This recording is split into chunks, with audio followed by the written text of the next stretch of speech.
रुक रुक के ना देख रुक रुक के, रुक रुक के ना देख रुक रुक के, देख बिना ब्रेक। डाउनलोड तक ऐप।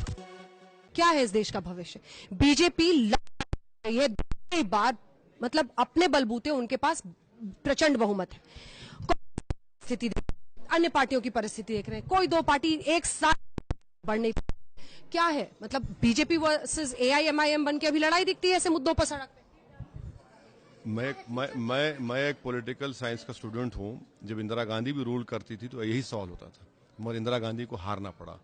मोदी भी हारेंगे इंशाअल्लाह ताला। ऐसा नहीं है कि पावर इटर्नल नहीं होता, जो ऊपर जाता है नीचे आना जरूरी है। उसको यकीनन हमको 24 तक मेहनत करना है, इनके तमाम इस तरह की गलतियों को मुकाबला करना है, कोर्ट के दरवाजे को खटखटाना है। और मुझे यकीन है, देखिए पॉलिटिकल पार्टीज की जरूरत नहीं है। देश की जनता जब फैसला करेगी ना, हर पॉलिटिकल पार्टी को हटाएगी, बशमूल बीजेपी और मोदी को भी। सर आपने अभी कहा इंशाअल्लाह, इसका मतलब क्या होता है?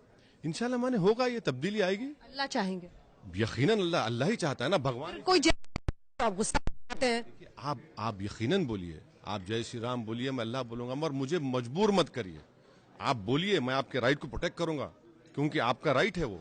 मैं यकीनन आपके साथ ठहरूंगा। आप बोलिए, मैं कोई एतराज नहीं है। मुझे एतराज उस वक्त होता है जब आप फोर्स करते हैं, तुमको ही बोलना पड़ेगा। मैं बोला नहीं बोलूंगा मैं ये बात।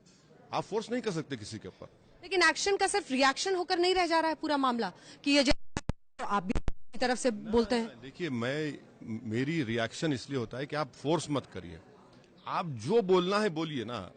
आजादी की लड़ाई में जय हिंद भी लगाया गया था, आजादी की लड़ाई में कई नारे लगाए गए थे। यही तो हिंदुस्तान की खूबसूरती है।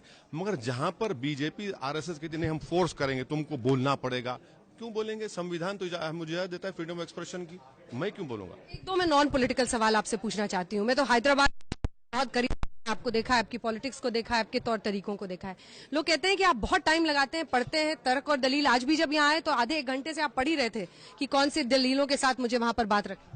नहीं, बिल्कुल पढ़ना चाहिए ना। अगर नहीं पढ़ेंगे तो फिर कैसा जवाब देंगे? देश देख रहा है, आज तक इतना फेमस चैनल है और आप इतने फेमस एंकर हैं। अगर आपके सवाल जवाब नहीं दूंगा तो फिर फायदा क्या है? भाई अगर मैं जा रहा हूं तो पढ़ना तो पड़ेगा ना। आप एक सब्जेक्ट मुझे 15 दिन पहले बोल चुके हैं, तो मुझे तो सोच कर आना पड़ेगा। यही कमी है कि वहां पर तर्क को नहीं दे पाते, जिससे वो मोदी को काउंटर कर सके। नहीं, ना सिर्फ वो, बल्कि उनमें एक इंटेलेक्चुअल ऑनेस्टी भी बाज लोगों में नहीं है। वो अल्फाज चाप चाप कर बोलते हैं, कभी आधा आगे बढ़ते हैं, आधा पीछे हटते हैं। नहीं चलेगा भाई, आप मुकाबला करना है, खुल के करिए ना मुकाबला। क्यों आधी लड़ाई लड़ते हैं?